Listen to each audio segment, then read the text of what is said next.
to a beautiful sunset but walked through a beautiful sunrise.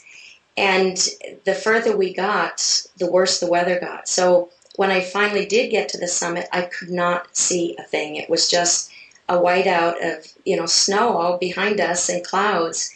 So I really had to look inward at that time. That was really all I could see. And the funny thing was what I saw was this person who woke up afraid 10 years ago, afraid that her life was over and that her physical life was over. And I saw that I had become brave. I'd become strong.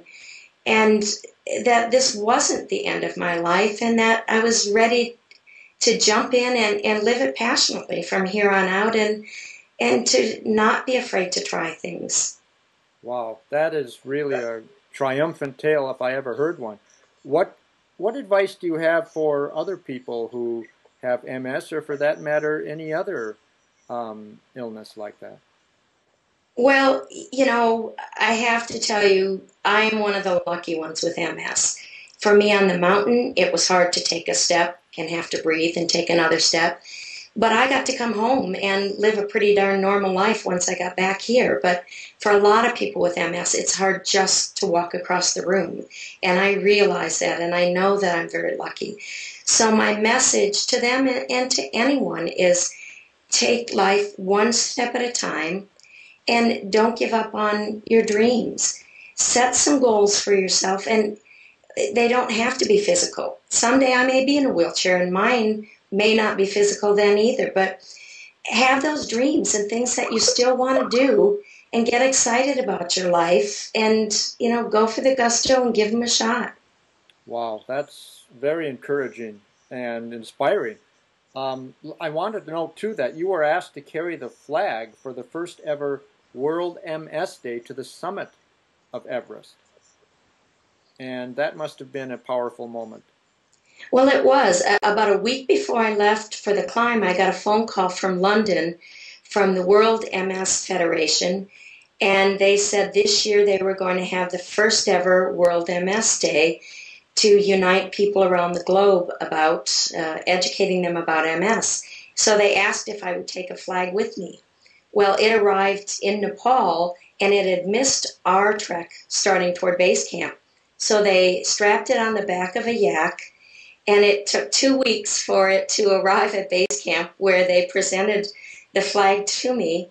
And then I folded it carefully, placed it in the chest pocket of my down jacket, and carried it close to my heart to the summit. And when I got there, I unfurled it in the wind and held it up. But it was an honor, very much so, an honor for me to carry the hopes and dreams of all of us with MS to the summit. And I was very, very humbled and very proud to be able to do that.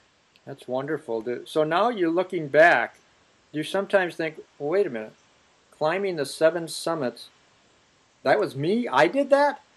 I do think that. I just turned 53 years old, and I've never been an athlete. I spent my life, pretty normal and average, and it wasn't until later in life when I, got scared when I got diagnosed with MS that I thought, do everything you ever wanted to do now. And so that was why I started climbing. And now that I'm done, I want to try to help empower others with MS to get that feeling back of, do something in your life and don't be afraid to try. So I'm starting to set up a trip to go to Kilimanjaro with other climbers with MS and take them there and help them give a little, get a little of that power back and that feeling that, they still have some dreams and physical goals that they can accomplish. So your climbing days are not done?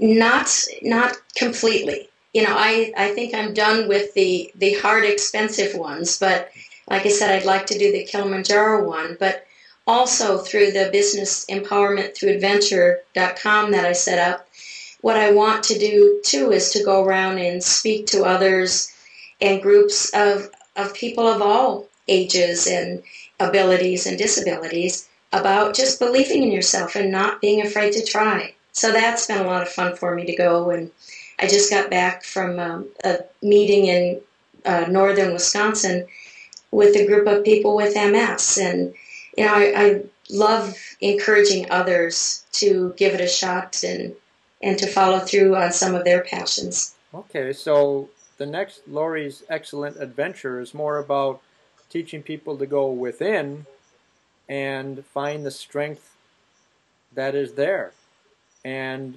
inspiring other people. Yes, because the people that I've met with MS are the ones that inspire me. I get emails from people with stories.